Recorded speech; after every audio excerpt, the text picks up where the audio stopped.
Hello everyone, and welcome to my review for Chucky Episode 8, An Affair to Dismember, I believe is the title. This was the Season 1 finale, and yes, Season 1, because officially, yesterday, there was an announcement that Chucky is getting a Season 2, which is coming out next year, which is good, I don't have to wait too long. And man, that's great news. I mean, if you've been watching my reviews, you know I love this show. I mean, I just love Chucky in general, so like more Chucky we get, the better. But like the fact that this show is going to continue is great, especially after this finale, because oh my God, so many things happened. Now I gotta say I'm a little bit underwhelmed because I thought the ending would be a little more finite. I mean, like I said, I'm fine with them continuing, obviously, but like I don't know. I just thought the season as a whole would have a conclusion, but maybe leave a little something open. There's tons of stuff wide open for a continuation, more than what I'd like probably. Like you know what I mean? Like each movie, if you think about it, has like sort of a finite ending in a way. I mean, it teases, well, not all of them tease that there could be more, but like you know what I mean. I mean, aside from Cult of Chucky, that one has a pretty open ending. But yeah, this finale was crazy, man. Like, it's definitely the best episode in terms of like just no filler, just straight action. I mean, I don't know. I mean, I'd really have to like think about it. I actually did rewatch like all the episodes today beforehand, just so I could get refamiliarized with everything. So I did a little bit of a marathon today. I guess I might like this one the best. I've only seen it once, obviously, and I just finished, so I think I do. But like I said, just a little bit underwhelmed with how it concluded. And I really gotta say, like, I really hope that Kyle is not dead. Like, I don't think she is. I feel like at the end of the episode, you saw that glove touch the tree. I think that's her. I assume it's her. Who else could it be? I don't really know. Because if they killed her off that way, I would be so mad. Like when that happened, the explosion, I knew they weren't dead. Like there's no way they would kill Annie and Kyle off screen like that. You know what I mean? So I knew that would, there's no way. So the fact that she didn't come back was kind of weird. I don't think she's dead though. There's no way. They're not gonna do her like that. But yeah, man, this was wild. Like. Like, okay, so I'm gonna try to like do this from beginning to end for once, like the episode. So the episode starts with I'm having a brain fart. How did the episode start again? Oh, it started. Okay, it started with Andy at the Wheeler house, and man, I was terrified. And if you saw my past few reviews, I've been mentioning how I'm really scared about Andy because Don Mancini said like this is gonna be the final showdown between Andy and Chucky. This show. And I assumed he just meant season 1 because they didn't know if there'd be a season 2. So I assumed this season 1, this 8-episode format, would be like the final thing we'd see Andy. And so I was really certain he was going to die. And I really had a suspicion that like they would have Junior do it. Sort of like how in Star Wars Episode 7, how Kylo Ren killed Han Solo. Like, you know what I mean? Like, have this new big villain kill one of the most iconic characters. So, like, I figured they would do something like that to where, he approaches Junior and, like, when he's not looking, Junior kills him or something. You know what I mean? Just to, like, really make him, like, a really, villainous character. But thankfully that didn't happen. Like that whole first 5 minutes or whatever that was, my heart was racing because I was really worried, especially when they did the whole bathtub thing. They knew what they were doing. They knew us viewers would be like, like sweating and just heavy breathing. But yeah, that was really good tension right there. And then Chucky comes out the toilet and stuff. It was really funny. And then we get the great scene where they go to the Ray house, the Charles Lee Ray house, which ends up getting blown up, which is kind of wild. But they go to the house, and then we have this great scene with Nika / Chucky and Tiffany fighting, and then Junior arrives. It really felt like Chucky Endgame in a way. Like there was so many different things happening. And then the scene with Kyle and Jake and Lexi, she knocked them out, obviously. She didn't want them to get involved or whatever. Sort of like how Andy abandoned Kyle, didn't want her to get involved. And like I said, she better not be dead, man. Like, I'm pretty sure she's not. But, like, it's so weird how they just totally left that unresolved. But like I said, at the end, you see the hand, and I'm pretty sure that's Kyle. I haven't watched any Easter egg breakdowns or anything yet because they don't exist. So, like, the episode just ended. And I also got to say, the episode was supposed to be 90 minutes. Like, that's what people have been talking about, like, the past few days. And it wasn't. It was an hour episode, as usual. I mean, it was a little bit longer, I feel like. Like, we hit the 1 hour mark. And I was like, I feel like the episode should be over now because it already hit its climax. And how is there going to be 30 more minutes of story? And then it ended, like, at, like, 11:09 or something. And then they did, like, an extra long behind-the-scenes thing. Longer than usual. So it wasn't really an hour and a half episode, which I was kind of disappointed because that's what I was expecting. Um, but the behind the scenes stuff at the end was fantastic. Like, I love seeing all that. All right, like I said, I'm going to try to go in order.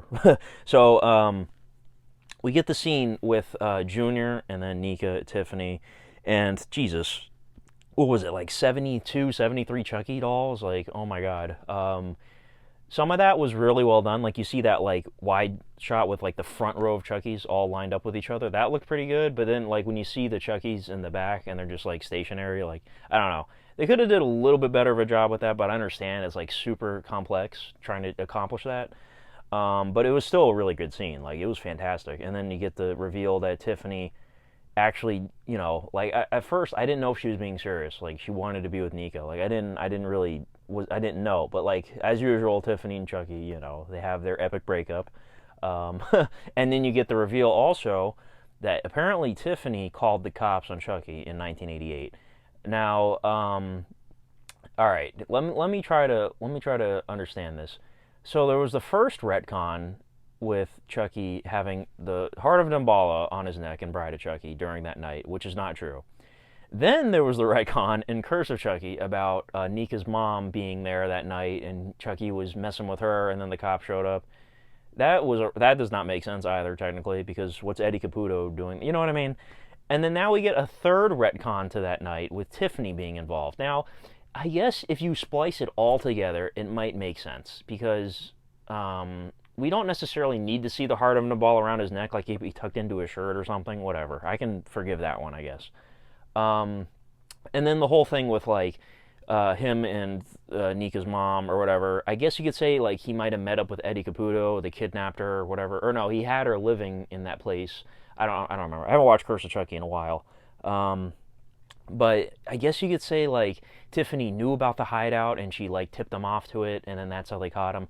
I guess it could make sense, but it's just kind of ridiculous that we've had 3 retcons in the past. When did Bride of Chucky come out? 1998, I think. In 23 years, we've had so many retcons to that night. It's ridiculous. So I kind of like that reveal because if you really think about it, it would make sense that 10 years later, Tiffany would come back for Chucky, and stitch them back together because maybe she felt bad for doing that to him. And then, yeah, I mean, I thought they'd also, like, go into the whole thing, like, he left that ring for her. They didn't really do any of that. And I thought they'd also show him meeting the voodoo guy from the first movie, but whatever. I mean, they can still do more flashbacks in season 2 if they want. So I guess that can make sense when you look at it that way. Like, Tiffany felt bad about doing it, maybe, and that's why she, 10 years later, wanted to make it up for him. I don't know. You figured, like, she would have revealed that a while ago, but whatever. So it's all right. I don't mind it. Whatever. It's just so convoluted. It's like, Jesus, how many retcons can you do?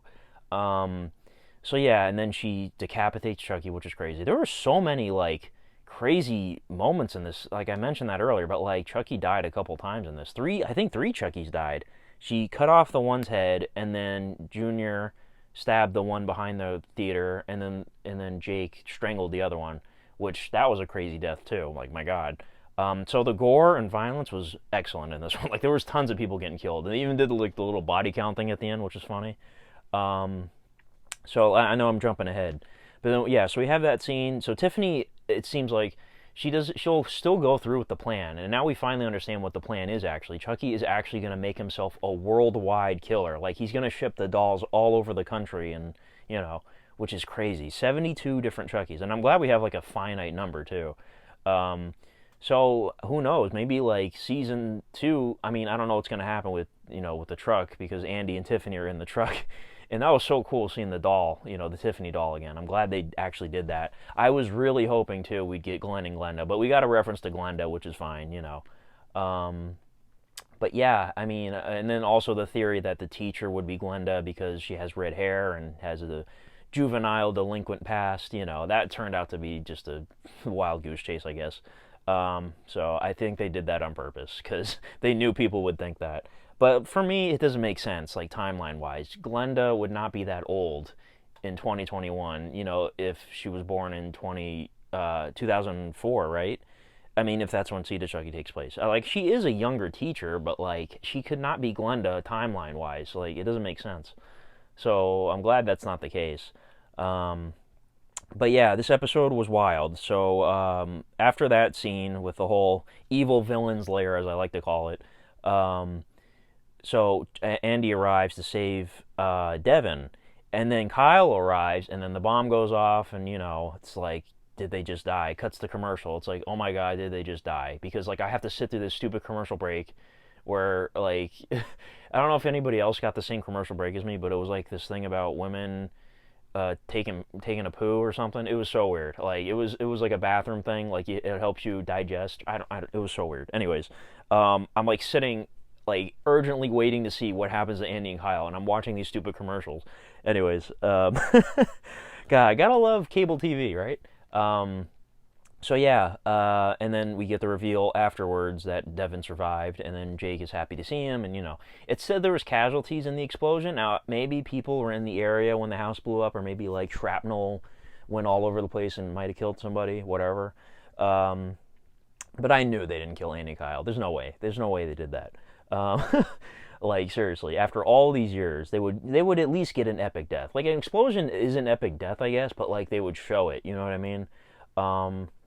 So then we get, the whole Frankenstein thing, and obviously it's Universal, so they're allowed to use Frankenstein, and then they do the little parallel, I guess, where, like, Chucky is like, oh, I love this scene where, he throws the little girl in the water, and I guess Caroline's there, and I guess she's supposed to be the little girl, I don't know.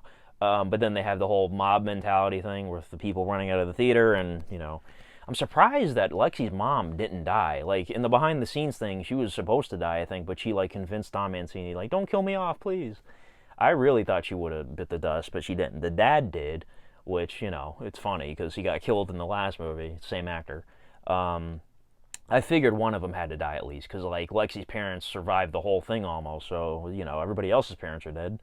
And then we have the great scene, obviously, with Junior and Lexi behind the theater screen. And, man, this show successfully, like, redeemed Lexi completely. Like, I don't hate her an ounce anymore. Like, at the beginning of the show, I hated her guts, especially in episode 2. And, man, they really, like, explained why she was the way she was, especially with Junior in the relationship and all that. And I really felt for that. And, I wanted to get emotional with the death scene, but, like, I don't know. Like, it didn't really hit me. Like, I wanted it to hit me, but it didn't. Like, when Chucky killed Junior, and then, Junior and Chucky killed each other, and then you get the great parallel where they're, dead next to each other.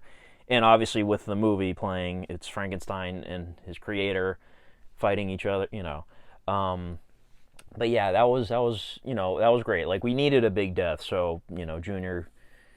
I mean, that was a great character arc, really, if you think about it. Because, like, to me, honestly, out of the 4 leads, he really probably was the most interesting. Like, Lexi, to me, is very interesting as well. But, like, him in particular. So, yeah, he got to redeem himself at the end. He's like, I'm not going to be like this. And killed his creator. And then, also died in the process. But, yeah. So, that Frankenstein parallel is pretty cool. And then, I mean... If you really think about it, though, isn't Chucky supposed to be Frankenstein's monster? Because, like, Bride of Chucky, there was Bride of Frankenstein, the parallel there. But whatever. So, in this case, Junior is Frankenstein's monster. And then Chucky is Dr. Frankenstein. But yeah, and then we get the scene. I thought Tiffany was going to die. I thought Andy was going to drive the truck into her and then, like, just kill her. But I guess not. He decided to drive off with the dolls. And I was thinking, too... is Andy gonna, yet again, is he gonna, like, drive off a cliff and sacrifice himself and destroy all the dolls? I was really hoping. It's obviously no. And then we get the huge reveal that the Tiffany doll is in there, and she pops up with the gun. It's awesome. I love it. And it looked really a lot more like the Bride of Chucky doll. Like, it really looked like it. The one in, at the end of Cult of Chucky, like, that doll they used in the back seat, it really looked a lot like the Seed of Chucky Tiffany doll, but this one that they used looked a lot more like the Bride of Chucky one, so I think they did that on purpose. I prefer that one anyways. But But yeah, man, like I said, I was really hoping for a Glenda cameo. But I'm sure they're gonna do that at some point. You know, Glenn and Glenda got referenced a couple times. So, um, but yeah, so it looks like Tiffany's got Andy hostage, and all the dolls are there, and who knows what's gonna happen? Like they have to get to some plane or something to ship them. I don't know. Like it's just crazy to me. I don't know. Like there's a million things that could happen. Um, and then the biggest shocker, like I couldn't believe they did this decision, like Don Mancini, and I'm surprised he didn't direct the final episode. You figure he would have, but obviously he's involved through the whole thing. Um, Nika gets her arms and legs cut off, which okay. What else can this poor woman go through? Like Jesus Christ. Like, oh my God, I feel so bad for her. Like, just like someone put an end to her suffering already. Um, you figure, okay, all right, I understand Tiffany's logic here, and she's crazy, so like, whatever. I guess you can excuse it, but like, okay, I understand her logic. She doesn't want Chucky to appear and then fight her and possibly kill her, so she decides to cut Nika's limbs off. All right, why don't you try to like get the soul out of Nika somehow and put it into a doll or something? Because like if you remember Bride of Chucky, Chucky was able to move Tiffany's soul into a doll. Why can't Tiffany do the same thing with I mean, maybe because there's two souls in there, it's kind of hard to do it. I don't know how it works, but Jesus Christ, I hope Nika somehow like gets herself out of that. Like, that poor woman. I feel so bad for her. Like honestly. Like, I didn't think they'd kill her off because she's, a newer character, sort of. But I didn't know they would do this to her. This is crazy. Like, I mean, somehow, I really hope they, like, change my mind with this in Season 2. Like, they do a good explanation as to why they decided to cut her limbs off. Like, why it was good story-wise. Man, that poor character. She's such a tragic character. It's not even funny. Like, honestly, her, I don't know who's had it worse, her or Andy. Like it's really hard if you think about it. Like Andy had his whole life pretty much ruined, but like she's had, I mean, she was a paraplegic from birth, so it's like I don't know. At least Andy got his first 6 years of life were normal, whereas her whole life is screwed up because of Chucky. I don't know. It's crazy, man. Like. But yeah, this season 2 is going to be wild.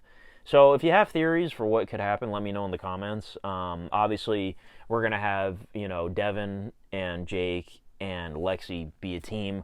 I don't know what they're going to do now. They're just kids. Maybe they'll just move in with Lexi's mom or something, because all their family members are dead. Like, it's crazy. Like Junior's dead. Junior's parents are dead. Jake's parents are dead. Devin's parents are dead.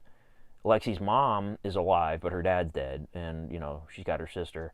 So I assume all the characters are gonna return in the next season. But man, this was a crazy finale. Like seriously, like it is what I wanted, but like I said, I was a little bit underwhelmed with it. I knew they wouldn't do the Army of Chucky thing because like that's so hard to pull off. So I'm glad they like explained it to where it's like he's gonna ship himself across the country. So. Man, this is just and I'm trying to think if there's any other like things I missed before I end this video. Well, actually, I should do a rating. So I'm gonna give this episode like, I mean, I've given previous episodes 10 out of 10s, and I'm saying this is the best episode. So I guess I'll give it a 10 out of 10, even though a little bit underwhelmed with it.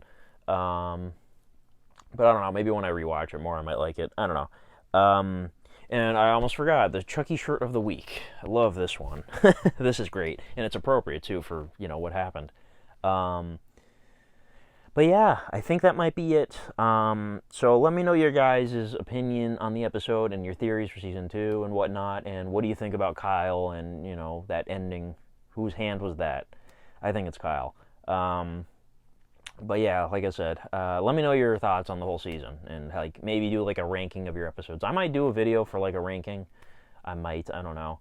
But yeah, that's it. That's been the season finale of Chucky Season 1. I've been talking for, 20 minutes.